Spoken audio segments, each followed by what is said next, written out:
ಈ ರಾವಣನ ಪಾತ್ರದಾಗ ಒಂದು ಮಾರೀಚನ ಮಾತು ಬರ್ತತೆ.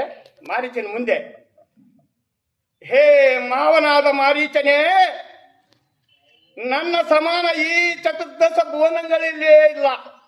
ಅದು ಹೇಗೆಂದರೆ, ವೈಕುಂಠನಾಥನಾದ ವಿಷ್ಣುವಿಗೆ ಒಂದು ಮುಖ, ಸಕಲ ಪಕ್ಷಿಗಳಿಗೆ ಶ್ರೇಷ್ಠನಾದ ಗಂಡ ಬೇರುಂಡನಿಗೆ 2 ಮುಖ, ಎನ್ನ ಅನುಜನಾದ ತ್ರಿಸುರಾಸುರನಿಗೆ 3 ಮುಖ, ಈ ಭುವನ ಬ್ರಹ್ಮಾಂಡದೊಳಗೆ ಸಕಲ ಚರಾಚರಿಸುವ ಜೀವರಾಶಿಗಳನ್ನು ಸೃಷ್ಟಿಗೈಯುವ ಬ್ರಹ್ಮನಿಗೆ 4 ಮುಖ, ಕೈಲಾಸ ವಾಸನಾದ ಪರಮೇಶ್ವರನಿಗೆ 5 ಮುಖ, ಘೋರ ತಾರಕನನ್ನು ಸಂಹರಿಸಿದ ಷಣ್ಮುಖನಿಗೆ 6 ಮುಖ, ಸರ್ವದೇವರಿಗೆ ಶಿರೋಮಣಿಯರಾದ ಸರ್ಪರಾಜನಿಗೆ 7 ಮುಖ, ದುಷ್ಟರನ್ನು ನಷ್ಟಗೊಳಿಸುವ ದುರ್ಗಾದೇವಿಗೆ 8 ಮುಖ, ನಿರುಪಮ ಜ್ಯೋತಿಷ್ಯಾದಿ ಶಾಸ್ತ್ರಗಳಿಗೆ ಮುಖ್ಯರಾದ ನವಗ್ರಹಗಳಿಗೆ 9 ಮುಖ, 33 ಕೋಟಿ ದೇವತೆಗಳನ್ನು ಸಂರಕ್ಷಿಸುವ ದಿಟ್ಟಾದಿ ದಿಟ್ಟ ರಾವಣಾಸುರನೆಂದು ಹೆಸರು ಪಡೆದಿರುವ ಎನ್ನಗೆ 10 ಮುಖ, ಎನ್ನ ಸಮಾನ ದಾರಿ ಹೇಳೈ ಮಾವನಾದ ಮಾರೀಚನೆ ಹೇಳಿ ನನ್ನ ಮಾತುಗಳನ್ನು ಮುಗಿಸುತ್ತೇನೆ.